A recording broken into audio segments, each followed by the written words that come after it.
Welcome to the Herbal Hour. I'm your host, Stephen Horne. My guest today is Dr. Kimberly Balas, a very talented naturopath, and we're going to talk about female health problems, how to be a fabulously healthy female. In other words, how to solve female reproductive problems. Now, it seems that in modern society there's a huge rise actually in the number of reproductive disorders, both in men and in women.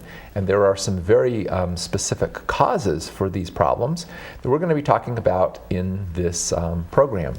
In fact, Kim, wouldn't you say that it's probably that, at least 1 in 4 or even maybe half of all women have some serious reproductive issues in their life? I think it's pretty significant, and we're going to look at why. A lot of that has to do with the changes in our environment, of all the chemicals and things we're exposed to.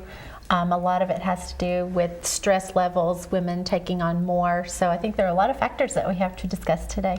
Yeah, and so that's the first thing we're going to do is talk about some basic things that you can do. We're going to talk about 4 secrets to becoming a fabulously healthy female. Now, these 4 secrets are things that no matter what kind of reproductive problems you have, or even if you don't have reproductive problems, these are things that you want to do in general to maintain a healthy reproductive system and also to help just almost any kind of reproductive disorder. And these 4 secrets are: first, feed yourself right. In other words, get on a healthy diet. Second, balance your hormones. And we're going to talk about some strategies for doing that. The third is pamper yourself regularly, which is about reducing stress in your life. And 3, celebrate your femininity, which is about overcoming any negative attitudes you have about being a woman or your female reproductive cycle or so forth. So the first of these general principles is to feed yourself right. And good nutrition is actually your #1 beauty secret. It's the best cosmetic money can buy, because if you eat healthy, it's going to help make you beautiful from the inside out. And this is not about being negative on yourself, it's about loving yourself enough to nourish your body properly. Sometimes both men and women get really negative, down on themselves for their eating habits and so forth, get really critical of what they're doing, and that gets into a vicious cycle of feeling guilty and bad about yourself, and then when you feel guilty and bad about yourself, you tend to binge and eat improperly. It's about changing your attitude towards one of self-love and self-nurturing to make sure that you eat a really good diet. So here are some of the basics of eating a healthy diet. The first is that processed and refined foods are damaging to your health. So what you want to do is focus on eating whole foods, natural foods. You also want to do some things to balance your nutritional intake. And it really helps if, instead of eating guiltily and on the run, if you slow down and really take time to enjoy what you're eating, you'll wind up eating less and you'll wind up having better quality food choices. Do you have anything you want to add about that?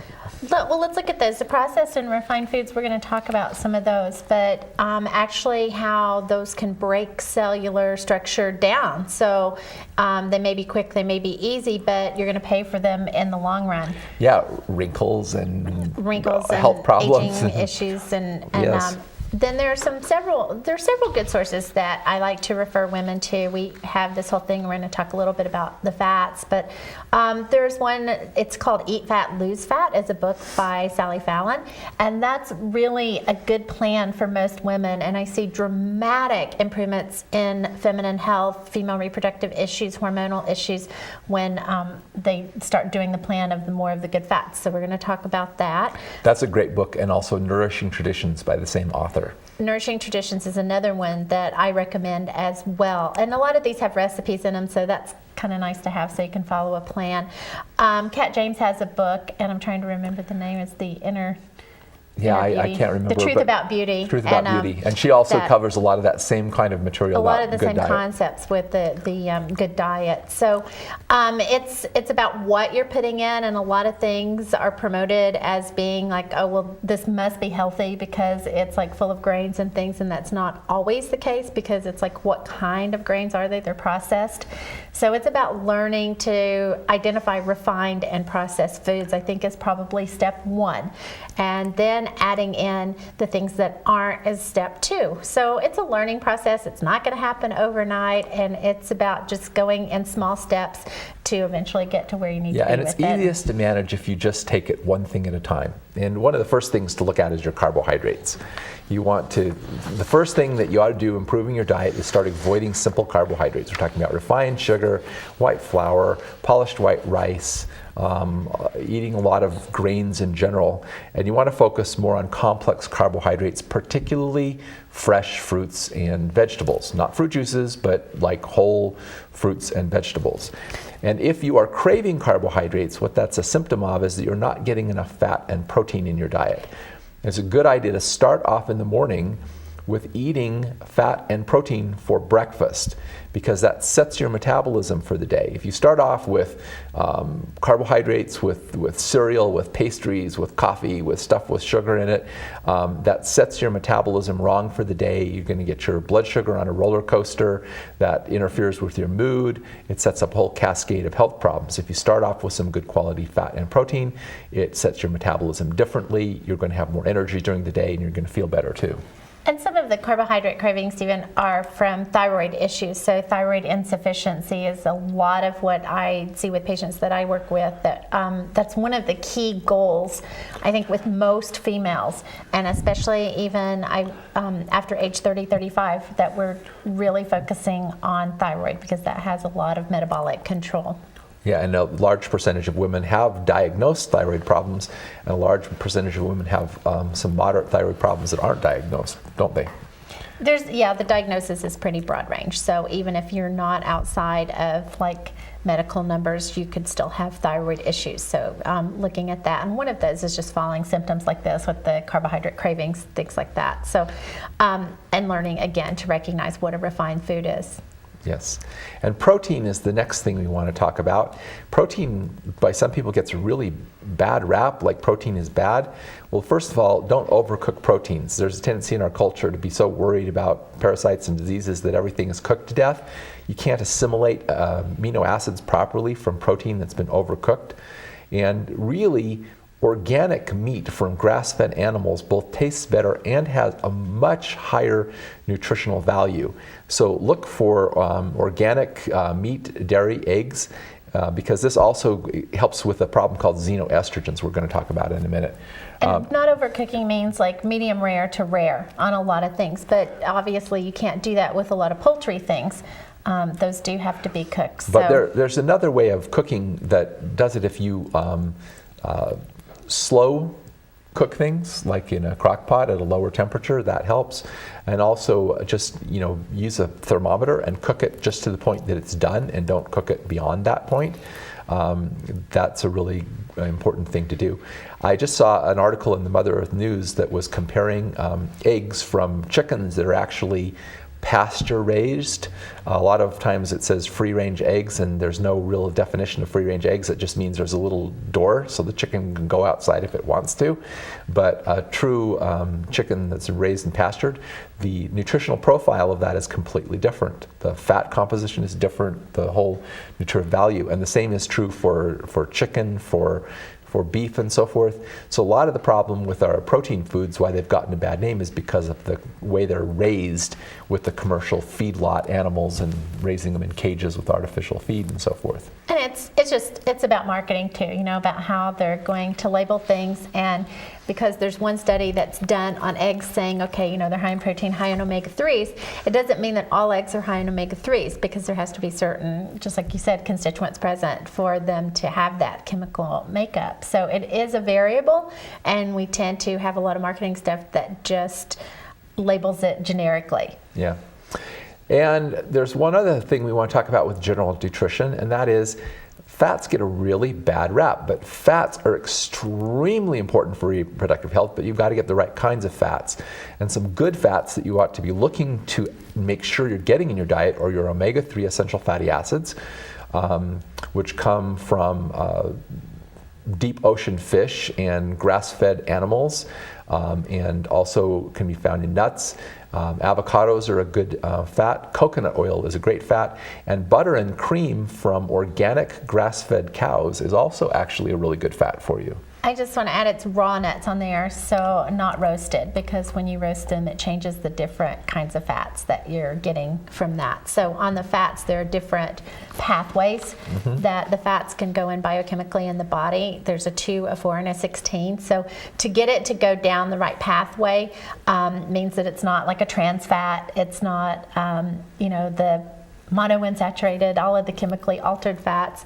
And when it goes down the right pathway, that good pathway, or that 2 pathway, it's going to be an anti-inflammatory. It's going to help with reproductive health. It's going to help with hormone combustion, and it's going to actually prevent cancer. So I think what happened is, like, we just kind of got labeled as a general population that we weren't smart enough to understand fats. So the whole food guidelines just say low-fat diets, because it's too hard to explain of separating good fats and what are bad fats. So we just kind of said, just eliminate fats, because it was easier to give just a general disclaimer. Right. And the fats you do want to avoid are hydrogenated oils like margarine and shortening, excessive use of vegetable oils, particularly partially hydrogenated vegetable oils, and also non-organic dairy. The fat one of the bad things about fat in non-organic foods is it tends to accumulate xenoestrogens, pesticides, and other toxins. So that's why it's real important to use the organic varieties. And it's kind of interesting, isn't it, that you can leave like vegetable oil sitting on a shelf for how long, and it never goes bad.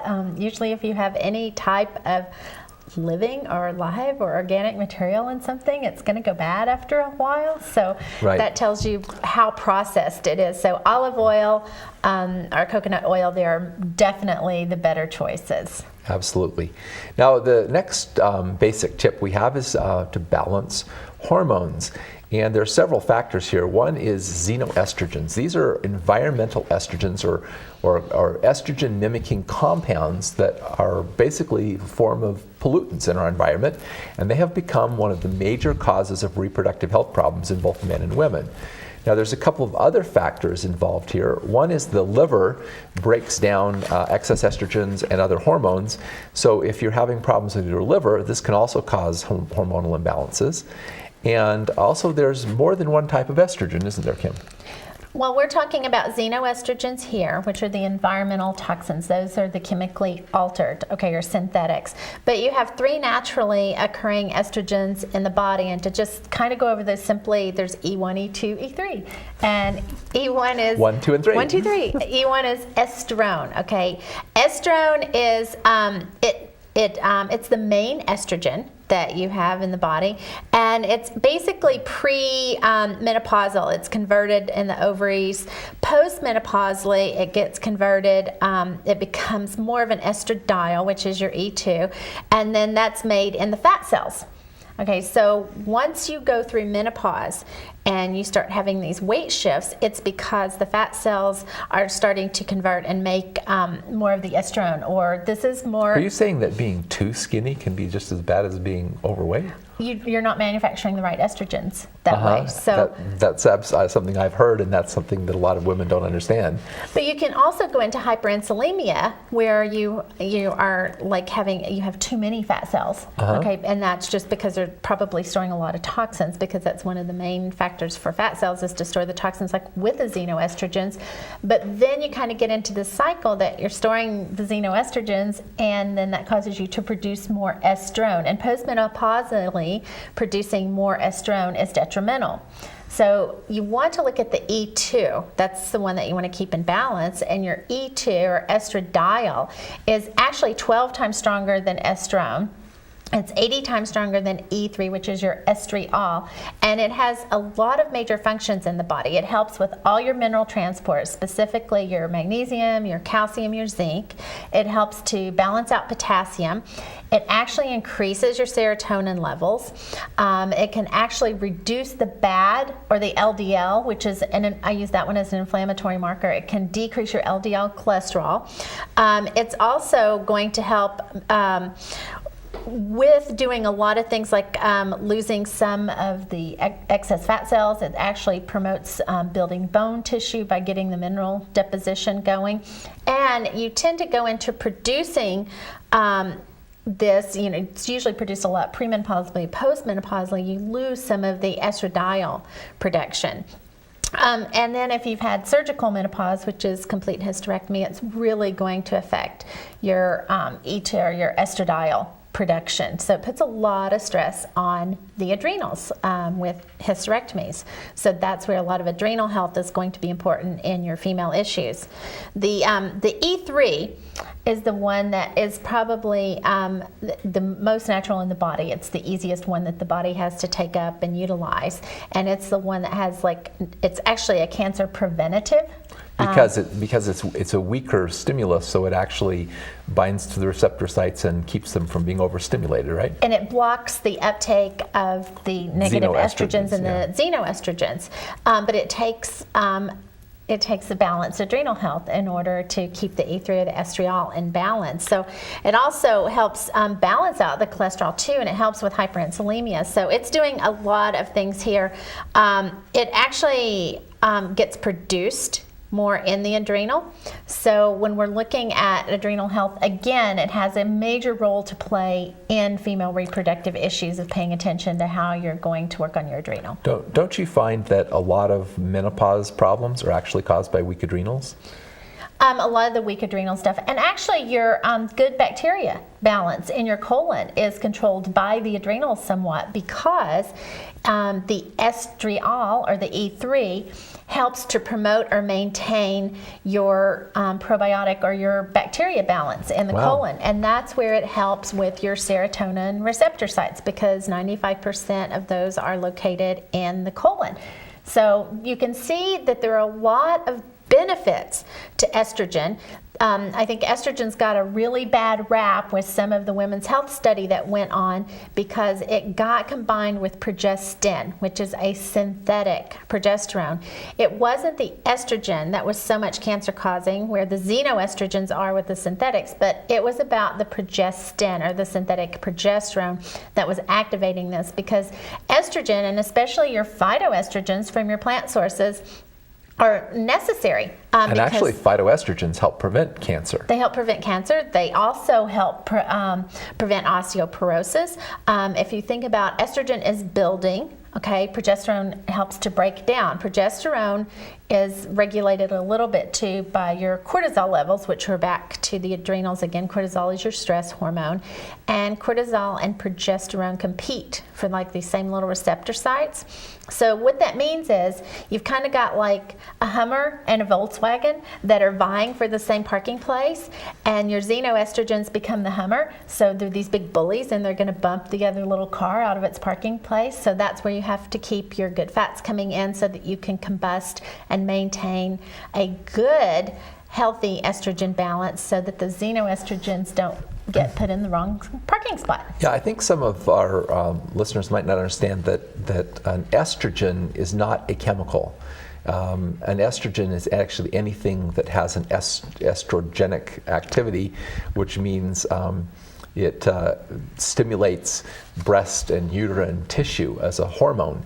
And so as Kim has been explaining, there's actually 3 types of estrogen in the human body. There are also estrogen-like compounds in plants called phytoestrogens, and there are environmental pollutants and toxins that have an estrogen-mimicking effect that are called xenoestrogens. So just to make sure everybody's on that page, why don't you tell us where some of these xenoestrogens are coming from? Well, there are a lot of sources of xenoestrogens. We got commercial meat and dairy products that they inject the antibiotics and the growth hormone into, the RGBH growth hormone, a lot of other things. The pesticide residue, what happens when they spray all of the produce, it actually blocks your vitamin mineral uptake, but the pesticides contain high amounts of xenoestrogens. Plastics, and especially if you microwave a protein or a fat in a plastic, that's going to increase the amount of xenoestrogens because it leaches it out of the plastic. One of the most interesting sources that I found when we were doing some research for this was your shampoo.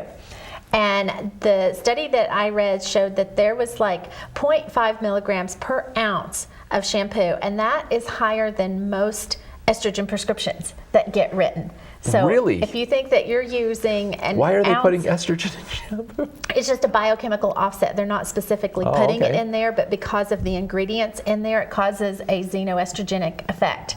So that's going into your scalp, it's on your skin, it's being taken up. So you're getting estrogen from a whole lot of sources that you don't know about that's not the right kind. So that's why it's even more important to pay attention to hormonal balance. And I find a lot of women that have a lot of things going on, whether it's reproductive health, whether it's even things like fibromyalgia, any type of issue going on, that the main thing is once we get their hormones balanced, get the hormonal health okay, a lot of their symptoms of a whole lot of other things go away. So it's a key element here with hormone balancing. Well, tell us some of the things people can do to counteract these negative estrogens, because obviously this is one of the major causes of a lot of the problems we're going to talk about. Well, the first thing we talked about when we were talking about balancing hormones is how the liver breaks down excess estrogen. So one thing is making sure that you've got proper liver detoxification, that you're doing a liver cleanse ever so often too. I usually recommend at least 2 to 3 times a year that somebody will do a liver cleanse. The indole-3 carbinol. Indole-3 carbinol helps to process estrogens in the liver. It actually will process about 30% more estrogens than you can do without it. All cell detox is a combination that actually goes in and helps the cells release a lot of the excess xenoestrogens and other toxins and heavy metals. Enviro detox is another cellular cleansing that helps release a lot of chemicals in the body. And when you're doing a liver detox, you also need to make sure that your good fats stay increased and that your fiber stays increased, because then you have something to bind those toxins with you released, and you're not going to get that healing crisis or where you're feeling kind of yuck. Increasing progesterone, we talked about that a little bit. Progesterone has a key significant factor here with how you process chemicals and estrogens, because what it does is it neutralizes cell growth that's caused by the wrong kinds of estrogens, like the xenoestrogens. So it helps the cells mature instead of becoming abnormal and multiplying abnormal cells.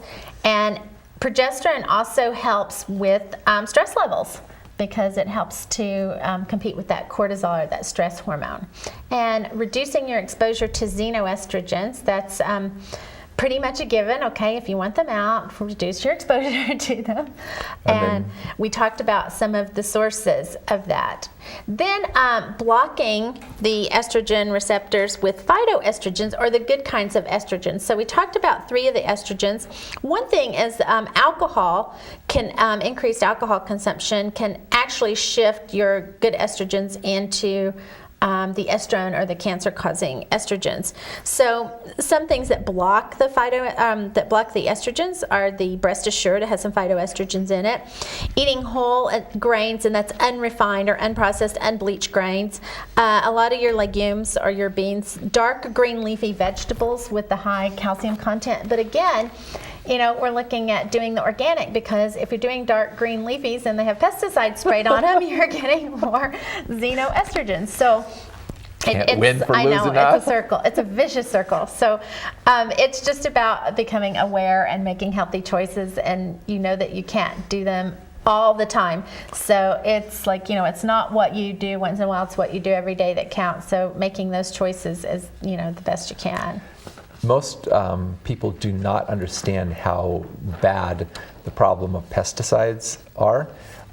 Actually, one of my wives, ex-wife, when she was pregnant, went out because the landlord had sprayed the fruit trees with malathion and wanted her to go outside and look at the fruit trees, and she went outside and she started to miscarry that night and had to work hard to save the baby. I since learned that whenever they spray with malathion, like for fruit flies in California, usually the next day a large percentage of women in that area will have miscarriages. And this is, of course, because of the xenoestrogenic effect. So this is a big cause of female reproductive health problems. Now, there are 2 other factors that we need to cover as basic principles. One of them is to pamper yourself regularly. Stress is a major contributing factor to reproductive health problems because of the way stress affects our hormones and neurotransmitters. But since nobody is going to avoid stress in our culture, to try to think about reducing stress is ridiculous. What you want to do is counteract the effects of stress, and you do this by creating pleasurable experiences for you. Because a pleasurable experience does more good for your body than a stressful experience does harm.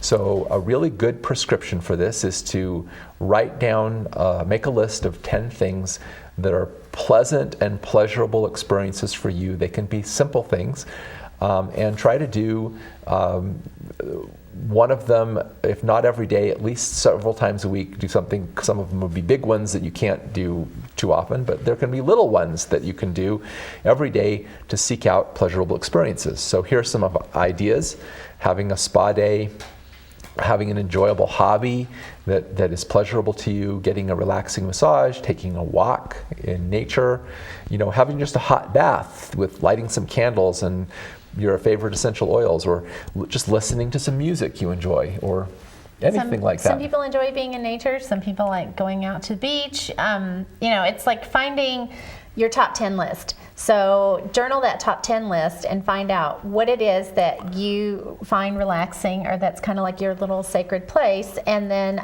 try to do that at least once a month, and then find some others that are small, even if it's just 10 minutes away by yourself, to do something each day. Yeah. To find some daily activities as well. Meditating, just relaxing, doing some, anything that gets a pleasurable experience. Even, if you approach food this way, if you, approach food with just sitting and enjoying the meal, savoring the meal, enjoying the sensation and the colors and so forth, those pleasurable experiences go a long way to counteracting negative ones. Now, the last tip here has to do with emotional health also, and it's about celebrating your femininity. And the reason that this comes up is because many women have shame, fear, and guilt associated with their reproductive cycle, with their breasts, with their libido, with their sexual activity, or just femininity in general. And these kinds of emotional issues will contribute to female health issues. So you need to also address and heal issues of this nature. I remember doing an emotional healing session with a lady once, and it was really interesting because she had several really negative experiences, like being sexually molested and date raped and so forth. And as she was kind of going through this session, every time she talked about one of these experiences, the next year she developed some kind of gynecological problem and had some kind of health issue surrounding her reproductive system. And so there's a lot of connection between being molested as a young woman, or having fears around things. A lot of girls, they start their period with a very negative, this kind of a shameful, dirty, dark secret, that kind of thing. It makes it very difficult to feel good about yourself as a woman. There are ways of addressing these issues with counseling, with emotional healing work, and so forth, and it makes a big difference. There was a really good book that I read, and it's called The Red Tent, and it's by Diamante, and it's fiction, but it was just about the whole celebration as being a woman and around the whole cycle. It was pretty fascinating. So that's kind of a fun read. If one of your relaxation things is reading, then that's a good thing. The other thing, as far as storing that energy, the body has to take those frequencies and it has to store it somewhere. So a lot of times it'll put it in the most non-life threatening area, which happens to be our reproductive organs for men and women. Yeah, so anyway, it's just something that could be a whole presentation in and of itself, but something we wanted to make you aware of. Now, in the time remaining, we're going to go into part 2 of this, which is natural solutions for common female health problems. And the health problems we're going to cover on this next list include the following: uterine fibroids, ovarian cysts, endometriosis, vaginitis, genital herpes, PMS, infertility, lack of libido, fibrocystic breast disease, and breast cancer prevention. So we're going to just go bang bang through this list, and because we got a lot to cover in the time remaining. So we'll start with uterine fibroids. Uterine fibroids are growths made up of muscle cells and other tissue that grow in the uterine wall, or in other words, the womb. They can grow as a single fibroid or in small clusters, and they can be small or large, and they can be on the inside of the womb, the outside of the womb, or in the middle layer. Some of the symptoms associated with uterine fibroids include pain, especially during sexual activity or when you're having periods, very heavy menstrual bleeding, bleeding between periods, frequent urination, abdominal swelling, and fibroids can also prevent pregnancy or cause miscarriage. So Kim, why don't you tell us a little bit about what causes fibroids and what can be done about them? Well, they're stimulated by growth, and the growth is stimulated by estrogens. Okay, so we're back to talking about estrogens. So the xenoestrogens of taking up that abnormal structure of those synthetic estrogens, or having the estrone, the E1, out of balance. So what you have is an inability to break down your natural estrogens. So a lot of times it does go back to that liver issue, or that liver detoxification, or how the liver processes the estrogens. Okay, so what do doctors do for these? Well, some of the conventional treatments we're going to talk about, those are pain relievers. So you just have an over-the-counter, like an NSAID or your Tylenol kind of hormone-altering drugs. So they'll put a synthetic estrogen or a progestin in an oral dosage form. Surgical removal. A lot of times the fibroids just come right back, though, because you're not altering the terrain, you're not changing the balance. Let's just cut out your uterus because it's an unnecessary organ, right? Oh yeah, let's just remove it. But okay, but there's a problem with that, isn't there, Kim? Well, then that's going to put a lot of stress on the adrenals, because once you have surgical removal, what happens is the body processes estrogens different. So it's going to shoot your E1, your estrone up. You're going to develop more fat cell manufacturing of those. So you go into the whole weight gain cycle, and then you put more stress on the adrenals. You reduce serotonin production. And so it you have also affects depression. fat metabolism. It affects your fat metabolism. Which affects your heart, which affects a bunch of other things. There's a lot of other things. Not the first choice of treatment, okay? So what are some natural alternatives? Well, natural alternatives, we're going to reduce the estrogen overload. So you work with that liver detoxification, like we said, doing a liver cleanse 3 to 4 times a year, using the indole-3 carbinol, increasing progesterone, because progesterone modulates the estrogen receptor sites. So what that means is it helps the receptors, which there are about 90% of your receptor sites on each cell. With the progesterone, what it helps to do is help uptake the right kinds of estrogen.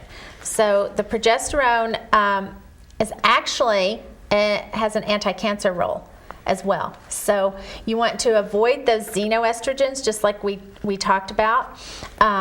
We want to reduce stress, because again, that stress hormone, that cortisol, competes with the progesterone receptor site. We also want to detoxify. So vaginal bolus, using the VX, you can actually take that out of the capsule and put it in. I use coconut oil sometimes, or cocoa butter or coconut oil. Mm-hmm. And for those who don't know how to do that, you mix the powdered herbs in with the coconut oil or cocoa butter, and you make them into little suppositories about the end of your little finger, and keep them in the fridge until you're ready to use them. And then I've just had people insert the capsule vaginally too. You don't even have to take it out. You don't have to do that. So just inserting it vaginally. The next thing is controlling bleeding. So using things like yarrow. The menstrual reg helps with the the blood flow. Mm-hmm. And then I would also add that with the menstrual bleeding and having heavy menstrual bleeding, then that puts you as being susceptible to anemia if you've got the constant flow. So we want to add some iron, but from plant sources like your yellow dock, your burdock, or your IX formula, and adding the B12 to help with the uptake of that, so it doesn't become an oxidant or something that breaks cells down. Okay, and there's some other things about reducing the pain and inflammation. Yeah, reducing the pain and inflammation. The IF relief is good. The triple relief can help here as well. Devil's Claw is another one. Anything that's going to help take an inflammatory response down. And then balancing the hormones, you're doing that by supporting the other parts of the endocrine system that help to either shift in production of hormones or balance how the other organs and glands are converting or producing hormones. So iodine is a big one to help with the thyroid support. With that pituitary, the hypothalamus and adrenal, that HPA little triangle that you have there endocrine-wise. Thyroid with metabolizing, so that's going to help metabolize the good fats. The adrenal support, that is actually a raw adrenal glandular, because that will help support the adrenal, which actually has to take over the manufacturing of the good estrogens when the ovaries are missing. Or you're having issues like the endometriosis going on with them. So it's not necessary usually to have your female organs like cut out in order to get rid of these problems? That's not the preference, but I mean sometimes that is something that has to happen, and it depends on what stage it is and how severe it is. So sometimes that is the only viable option, unfortunately, depending on where the growth is and the size of it and the threat to what's happening and how bad inflammatory response has occurred. Mm-hmm. Okay, the next problem we want to talk about is ovarian cysts. This is a sac containing fluid or semi-solid material that develops in the ovarian tissue, particularly in the follicles. It's an endocrine-related disorder because the ovaries don't make enough hormones for eggs to mature properly, so ovulation doesn't occur, and therefore progesterone doesn't get produced. And the follicle that didn't release the egg turns into a little fluid-filled sac. This condition affects 1 in 10 women. These do tend to disappear on their own without surgery. The symptoms of ovarian cysts include, first of all, they're symptom-free in the early stages, but once they get going, it can cause excessive bleeding, painful menstrual cycles, an absence of periods or irregular periods, pain in the pelvic region, distension of the abdomen, and it can also cause weight problems. So what are the causes of ovarian cysts? Well, medical science doesn't really know what the exact cause is, but we know that if you've got congestion and stagnation, that things like fluids are backing up, they're getting deposited where they're not supposed to. So if you go back and look at the biological terrain, we're going back to detoxifying the liver, because if you have those two pathways in the liver of elimination active, you have the liver detoxifying and dumping stuff to the kidney so you urinate, or you have it going via gallbladder to the colon, so you have elimination. So when there is elimination, you're not going to have the toxic buildup. Another thing that can cause ovarian cyst are the insulin resistance, or the hyperinsulinemia, the prediabetes, or even type 2 diabetes. So the obesity is really strongly correlated with ovarian cyst, and we're talking about that manufacturing of the fat cells, and a lot of times we're in this circle again that we're back to, which came first, the chicken or the egg, the fat cell or the... You have the insulin resistance and the toxins, both of which, and xenoestrogens, all of which contribute to fat deposition. So it's all kind of like interconnected, isn't it? And then the more chemicals that you're putting in, food-wise, process-wise, like all of your aspartame, your artificial sweeteners, things like that, of course, that's a toxin, so you got to store it somewhere. So you're going to manufacture more fat cells to do that. So that creates havoc with those. Okay. What about medical therapy? Well, the medical therapy is just remove it. So that's pretty much the normal treatment. There's not a lot that they do to dissolve it or try to work on it that way. So it's about changing biological terrain. You have symptoms that manifest. You either treat the symptom and you keep treating the symptom, similar to, let's equate that to, a dog chasing its tail, you keep going in this cycle. Or you find out what is going on biochemically in the biological terrain that caused the symptom to manifest in the first place. If you change why the symptom manifested in the first place, you've got a permanent result instead of just suppressing symptoms. Okay. This little quote I thought was really interesting. It goes, cysts and fibroids are part of the body's normal defensive system. When the liver isn't able to detoxify the system, a second liver is created in the form of a cyst or fibroid. The second liver performs the role of storing toxins and maintaining the organism's equilibrium. So that relates just to what you said. So what are some natural options that we have for this? Well, topically, I use Nature's Fresh with a little bit of helichrysum, which is an essential oil, and you apply that, and that helps to draw the toxins out, release them, move them, promote them getting out of the system. And it all goes back to, again, changing biological terrain, because you're enhancing how you detox, and that's the all-cell detox.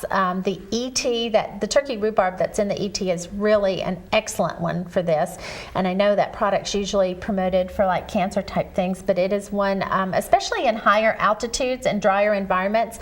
I find I use ET more in that type of geographical region. The lymphatic drainage is another great one because it gets the lymph moving, which so does exercise. So getting movement going on is going to help your detoxification abilities of just doing 20 to 30 minutes a day of movement on a mini tramp, walking, running, whatever. But the lymphatic drainage, I do use that as well in the higher altitudes, but I find that it does better more like East Coast or more humid, damp climates. And damp climates. So just something to consider. You know, it's just something that I have found that I know since I've been in the West in the higher altitude, drier environment, I use ET like crazy, and I hardly ever use that except with, you know, cancer patients on the East Coast. So just that turkey rhubarb in there tends to have some kind of acclimate for this environment and helping detoxify.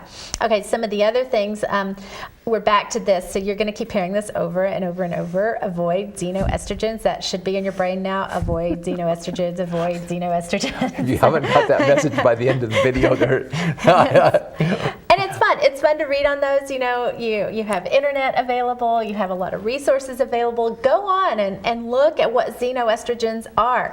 I know September 2001, Alternative Medicine magazine did a really good article on xenoestrogens, and it talked about how one specific corporation was one of the major producers of pesticides and xenoestrogens, and they're also the same company that holds the largest percentage of shares in mammogram film production. So a little bit probably of a conflict of interest there. They're also the ones that coined, you know, early detection is the key for Breast Cancer Awareness Month, which they started. And if it's like, if early detection's the key, what happened to prevention? So, because if you do the prevention, we're back to avoid the xenoestrogens, okay? And that's what they manufacture. So that's not a real profitable incentive for them to go out there and say, you know, avoid the xenoestrogens. All right. So, it's just a vicious cycle, and it's a marketing cycle. So some other herbs and supplements that we could do are podiarco, wild yam and chaste tree. These are really good phytoestrogens. I use... And also it promotes a balance of progesterone and estrogen. It promotes a balance of progesterone and estrogen. And there are things, there's some very simple things, just like black cohosh. Black cohosh is almost like a smart hormone herb, because what it does is if your estrogen's too high in the wrong form of estrogen, like your estrone or even the xenoestrogen, it lowers it. And it takes it out of the fat cells. But if it's too low, it actually brings it up. So it brings the right kind of estrogen back up. So it's a modulator. Black cohosh is actually an estrogen modulator. So getting the xenoestrogens out and modulating the estrogens that you have with the black cohosh and using progesterone cream, so that you're teaching the cells to identify what to take in. Okay. Lauren, the next problem we want to talk about is endometriosis, which this is actually interesting because what this is little bits of basically tissue from the womb that gets somewhere else in the body, like in the colon or something like that. So when a woman's going through the period, that tissue responds the same way that the uterine tissue does to the hormone cycles, and you can get pain, you can get bleeding, you can get other problems. So some of the symptoms that are associated with endometriosis include painful periods, pain with sexual intercourse, infertility, bowel disturbances, pain and cramping in the pelvic region, excessive menstrual bleeding, and depression and insomnia. Okay, so Kim, causes. Well, some of the causes, there are a whole lot of theories on what the causes of this are. It could be retrograde menstruation, or that backwards flow through the fallopian tubes. So that gets in the abdominal cavity with the bloating, creating this whole scenario. Genetics, fetal development, the remnants, just like you said, of the tissue from the embryo left. And then also environmental toxins. So that again is the xenoestrogens. But and again, excess estrogen's a risk factor. And excess risk, but that's a semi-true statement, because it's what type of excess estrogen. And again, I just want to go back, like estrogen has kind of a bad rap in some of this, because if it's the estradiol and the estriol, that's exactly the kind of estrogens that we want to prevent this. So the xenoestrogens and things that are elevating estrone. So we're back to increased fat cell production. If you're in the hyperinsulinemia state and doing a lot of those high glycemic carbohydrates, that is going to create the wrong kinds of estrogens in the body. Okay. And there's some conventional treatments here. We'll just look at briefly. And then there are a lot of hormonal treatments that stimulate menopause or pregnancy.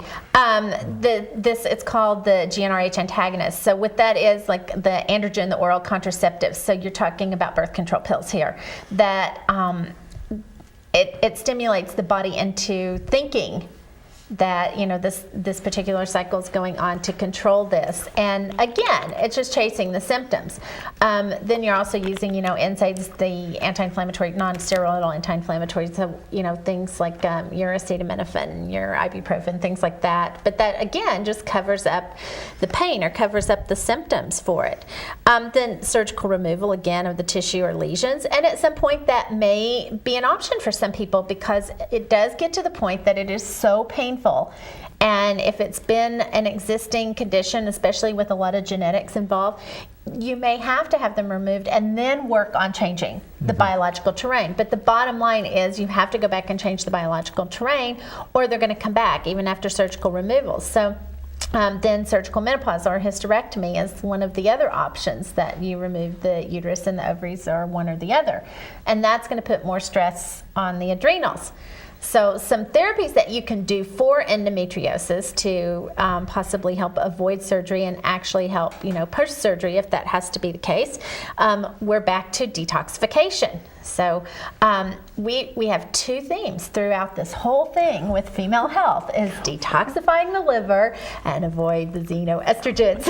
Okay, so those should be drilled in your brain by now. And this is just scratching the surface, because we want you to learn more about these, and it's fascinating to learn more about them. Reduce abnormal cell growth with things like the Papa cell reg. And that breaks down or helps the body flush out abnormal cell structures. So it's cell structures that maybe have replicated out of an anaerobic, or what's like a lack of oxygen environment, that they're like running on waste kind of products, and they run on a lot of sugar or insulin. So protease plus. This one has to be taken between meals, because it breaks down protein.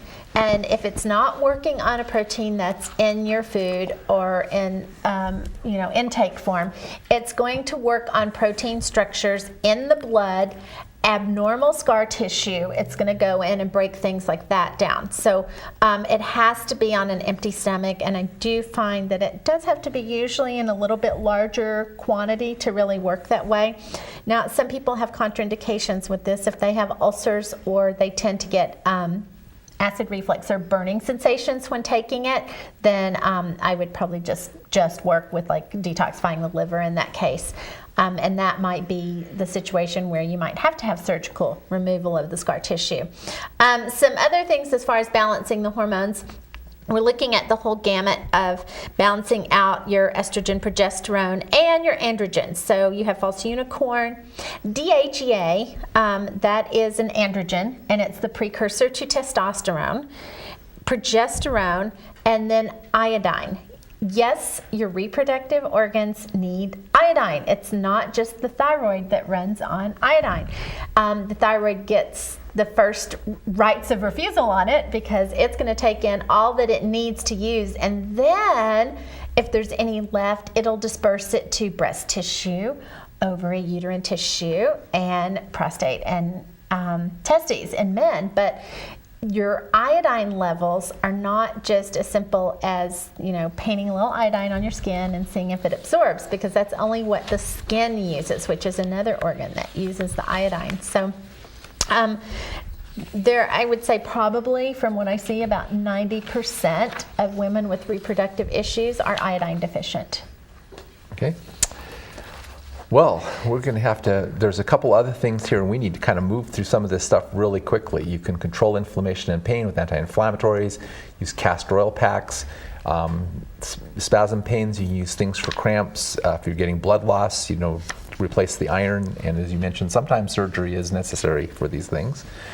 And we have here a slide that gives the directions on how to do a castor oil pack, which is to take castor oil. You can add a little essential oil to it if you want to make it better. Soak it in cloth, warm it up, place it over the area where you're having pain. That can really help to reduce pain in some of these instances. And that we can move on to vaginitis, and we're going to have to pick up the pace here because we're running out of time. Vaginitis is simply inflammation and swelling of the vagina, but it also means that the ecosystem, pH, or the biological terrain of the vagina is unbalanced. And some of the symptoms. Yeah, some of the symptoms. I was just going to say some of the causes of that too. The symptoms include. Well, let me do the symptoms first, and then we'll talk about causes. Symptoms include vaginal discharge, odor, irritation and pain, especially during intercourse, itching, and then, of course, it has many causes, and we'll let you talk about some of the causes. A lot of those stem from infections. Okay, so whether it's been bacterial, fungal, or a parasitical type situation going on. So pregnancy, the birth control pills, and diabetes can help make the vagina better. And they're better suited for fungal growth. But excessive douching can do this, vitamin B deficiency, steroidal drugs, weakened immune system, using a lot of the perfumed hygiene sprays, or irritating or too tight underwear. So some conventional therapies that usually they recommend for vaginitis is the over-the-counter prescription creams and gels, antibiotics, even though antibiotics are part of the root cause of them.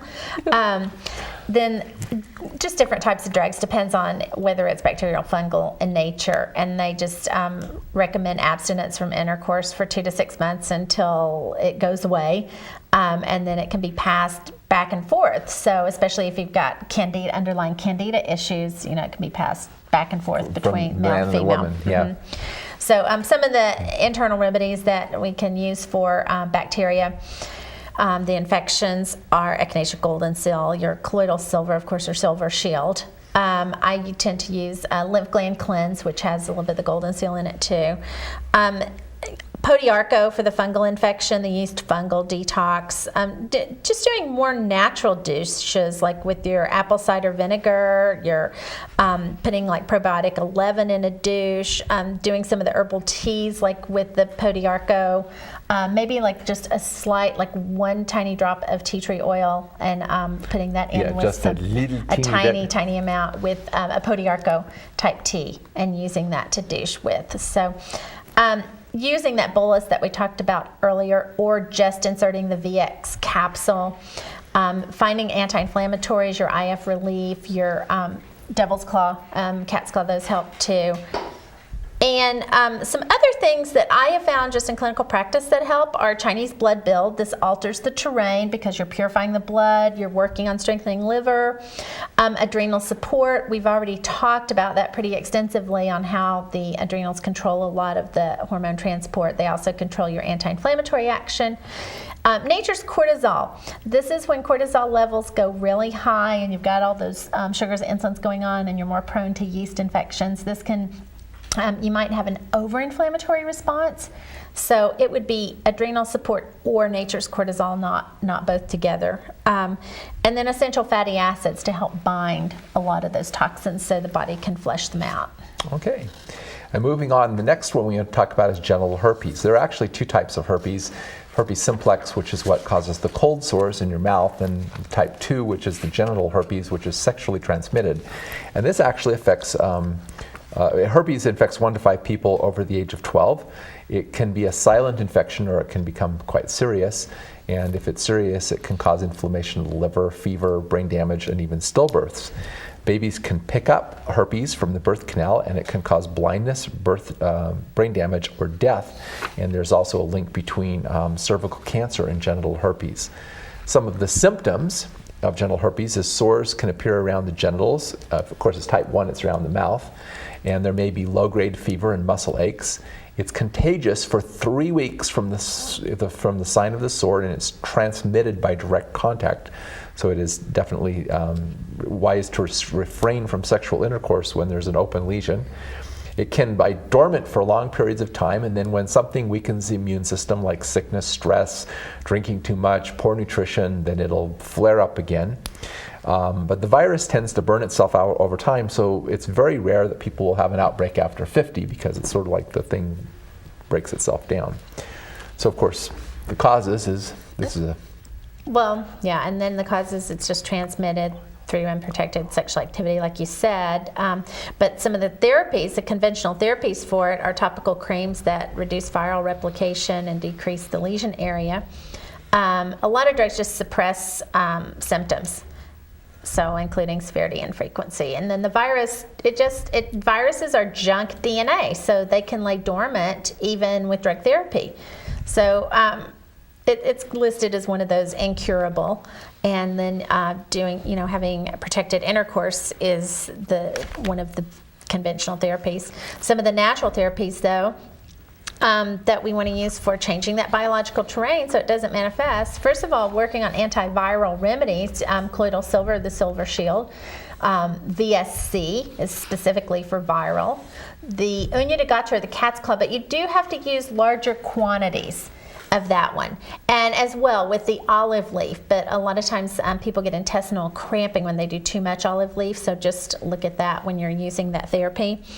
L-lysine and L-arginine are some of the amino acids that help to change the biological terrain so that you don't have the right environment for that junk DNA to bind with the cellular DNA. specifically increasing L-lysine and decreasing L-arginine. Increasing L-lysine and decreasing L-arginine, yes.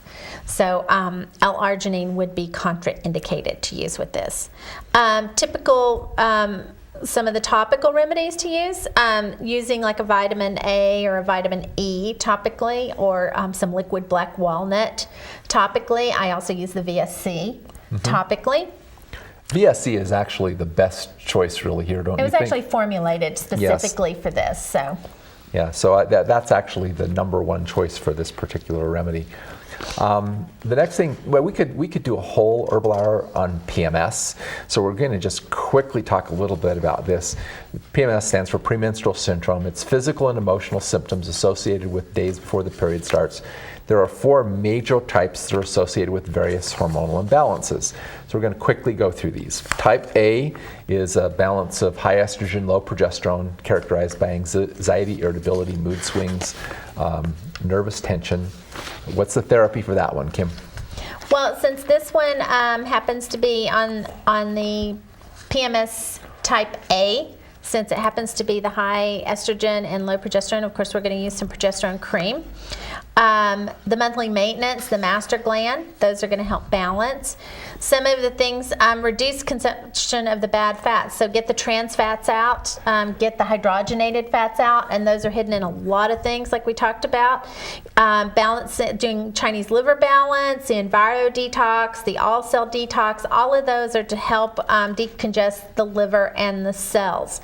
So some other things too are focusing on, because it's an anxiety-based issue, working on the adrenals of how they reduce that production of the epinephrine, norepinephrine. So it would be cordyceps, the pantothenic acid, which is your B5, B6, and then magnesium complex to put in for a calming effect. Great.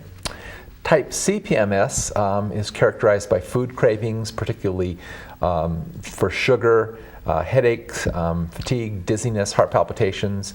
This is low prostaglandins and actually hypoinsulinemia, blood sugar problems. So what's the therapy for that?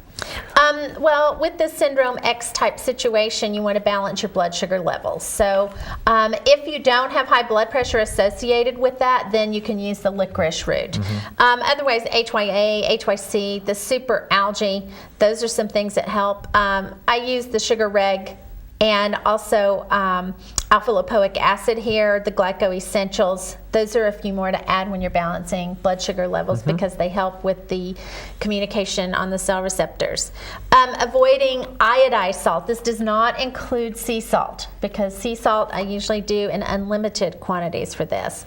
Increasing the good fats so that you actually get combustion of the hormones and protect against the toxins. So in balancing the hormones, you want to use, again, your iodine. This is going to be a big one throughout all of the PMS types that we're covering. Your progesterone cream, your magnesium complex, and some other things that help on this specifically are your amino acids, the L-glutamine, which balances the blood sugar, but it also helps with sugar cravings. L-carnitine, which is actually a fat emulsifier, so it helps you to release a lot of the toxins that can build up. And then vitamin D3. D3 is in here because it works like a transportation issue, and it does actually help when you have low prostaglandins. Okay. PMS type D, which is associated with depression, mental confusion, insomnia, is low estrogen, high progesterone, elevated aldosterone levels. What's the therapy for that one? Well, and I do find it is more directly related to elevated aldosterone levels as opposed to the progesterone. The progesterone is just compensating for the aldosterone levels. So magnesium usually is very low. So that's something that it does work that you can just add that in. And then you help transport that. So if lead levels happen to be there, you can buy little test kits to do heavy metal testing. And you can test to see what the heavy metals are. And then Megakel helps to remove those. The heavy metal detox helps to remove those.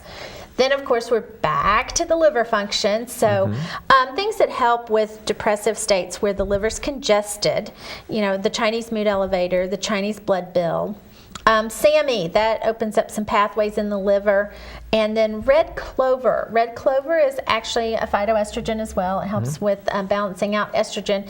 And it also helps with detoxifying the liver. It's a great remedy for the lymphatic. It's a great remedy for depression and for hot flashes. So we want to increase the phytoestrogens. Your black cohosh, we talked about that being a modulator, so it helps when it's high or low. Your phytosoy, then some other things are just doing a basic B complex, especially that has B6 in it. Your L-tyrosine for thyroid. Suma combination. And Suma helps to modulate the adrenals. And then your CX. And CX does contain some black cohosh and false unicorn to help with balancing out the estrogen levels. Great. One more PMS type. Type H is where you get fluid retention, breast swelling and tenderness, abdominal distension, swollen feet, again related to elevated aldosterone. And what's therapy for that one? Well, this is a hyperhydration. So when we're looking at diuretic herbs, we want to think about the kidney activator, Chinese kidney activator, and then some kidney drainage. You could go into urinary maintenance here. You could go into some juniper. The podiarco is a little bit astringent that way. But you want to increase your phytoestrogens here again as well with your black cohosh and your phytosoy, and balancing out things. And this may sound funny because I know we're talking about female issues, but one of the main things I use here is the men's formula. Gosh, those little, putting those formulas in little boxes kind of makes it like a little harder to sell that, doesn't it? It does. You're not going to grow hair on your chest if you use this, okay? So it actually balances your androgens. And it will actually help reduce a lot of the water retention because the testosterone goes in. It helps rebuild the muscles. And there's some good kidney diuretic herbs in there. There's some great kidney diuretic herbs in that one. Adrenal support was the other one because you constantly have to work on the adrenals because they're what helps move fluid. They move minerals. And minerals are usually low when hydration goes too high. So you're trying to move minerals and get more minerals in to counteract that. So adrenal support would help with that. You want to increase your good fats. And then some other things, some other supplements to look at, again, are the B6, the magnesium complex, vitamin E, your ginkgo hawthorn, because that's a transportation herb, helps with getting things moving. Spleen activator. Spleen activator always works in damp situations, so that helps. And then we already talked about Podiarco. Okay. Now, because we're running short time on this video, I'm actually going to skip the 3 slides here on dysmenorrhea, which is painful periods. We're going to leave those on the handout so you can talk about those or look at those later. And we're going to skip over to causes of infertility in women. 40% of this is related to ovulation, 40% is from blocked or damaged fallopian tubes, 10% is hormonal problems, often an under or overactive thyroid, and endometriosis is a cause in about 30 to 50% of the cases. There's a lot of conventional therapies for this. Yeah, they do, the oral medications and oral hormones, a laparoscopy to open up the blocked fallopian tubes, intrauterine insemination, in vitro fertilization. So there are a lot of clinics, and this is becoming more and more of a specialty. And it's like we have to go back to the environment of why do we need more infertility clinics? And it's because of the chemicals in our environment. What has changed with women the most in the past 50 years? The exposure to chemicals and environmental stuff. So looking at that, some of the natural therapies that we use for infertility are just improving the general health and nutrition, and that's going back to those good fats, doing some cleanses to detox. Low cholesterol. If the cholesterol is like below 150, I find that it's usually hard for most women to get pregnant because you need that cholesterol for that hormone combustion.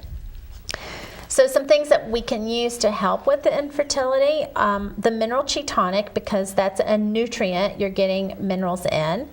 Your female comfort, that has a lot of things that support uterine health. Your FCS2 has a lot of things that support the uterine health there as well, and balancing hormones. Your X-Action for women, that can actually build libido, but it's going to help with some of the detoxification and hormone balance as well. Progesterone. I usually put people, women that are trying to get pregnant, on higher amounts of progesterone cream because that's what you manufacture during pregnancy, and that also prevents miscarriage too.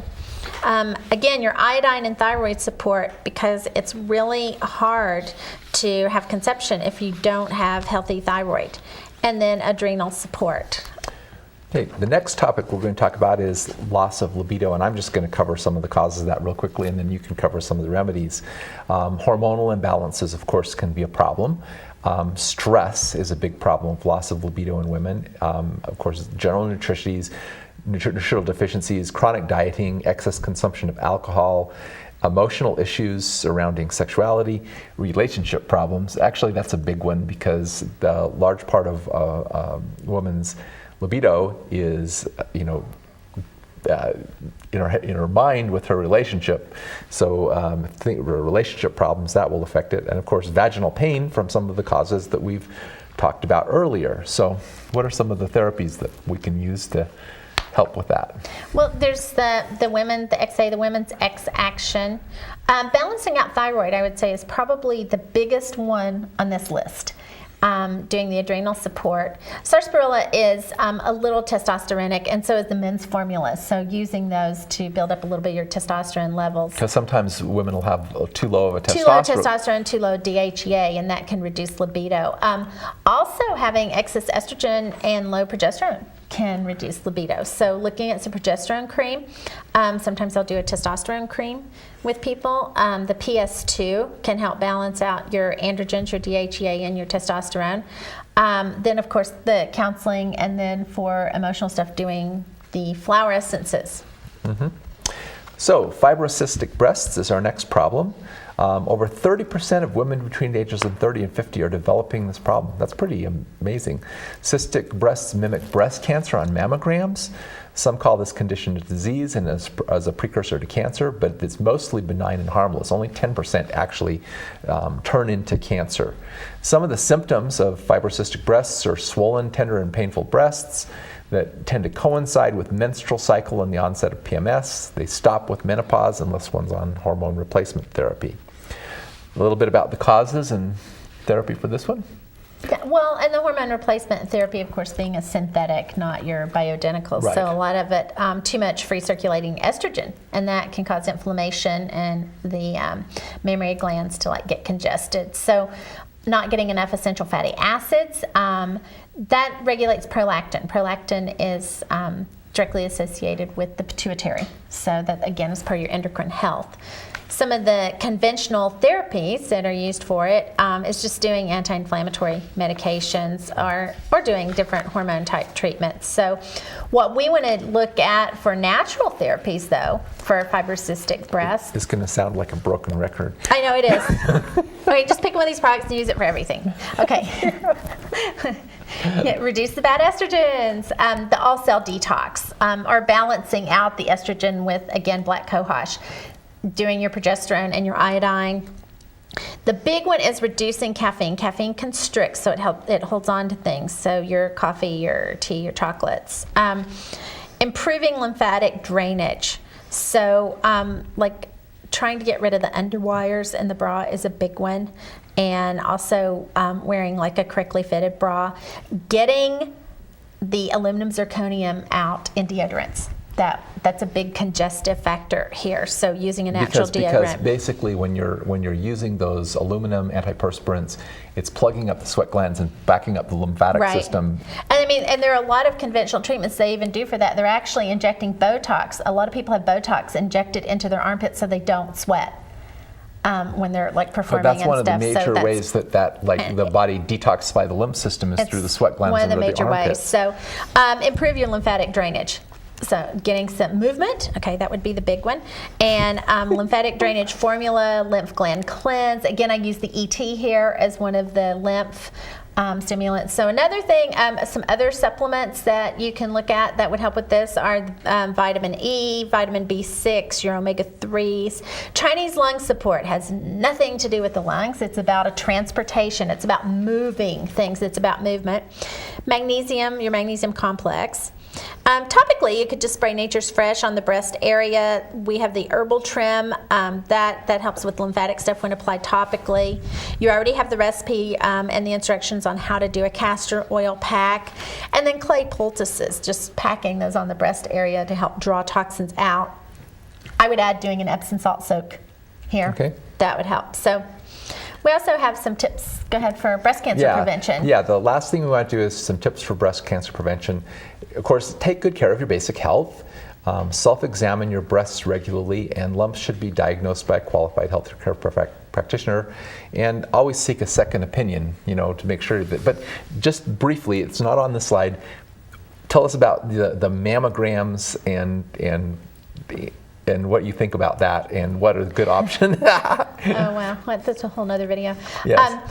Just the utilization of mammograms, you can overdo that. I am not really in favor of mammograms because of like the x-ray technique, the way they work is actually putting more things in that could cause breast cancer. And again, like we talked about earlier, it shows fibrocystic activity as being possibly carcinogens, and when it's only 10% of those, any type of thing that shows up, it's usually after a mass has formed. You're not going to get any pre-condition status of it. So thermography is probably the best choice because it does show you early detection, early intervention. It gives you where heat and energy supplies are being detected in the body. So if they look up thermography on the internet, they should be able to find somewhere. You should be able to. There aren't a lot of people. It is difficult in some, especially rural areas, to find somebody that's doing that. Most of the major metropolitan areas would have that. So do your research before consenting to a mammogram. Okay.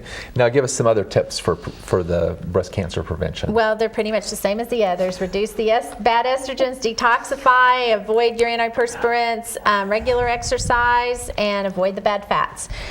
So some supplements that are for the breast cancer prevention: vitamin E, folic acid, zinc, your vitamin D3, and again, higher amounts of iodine. These all have studies behind them to show how they decrease breast cancer risk.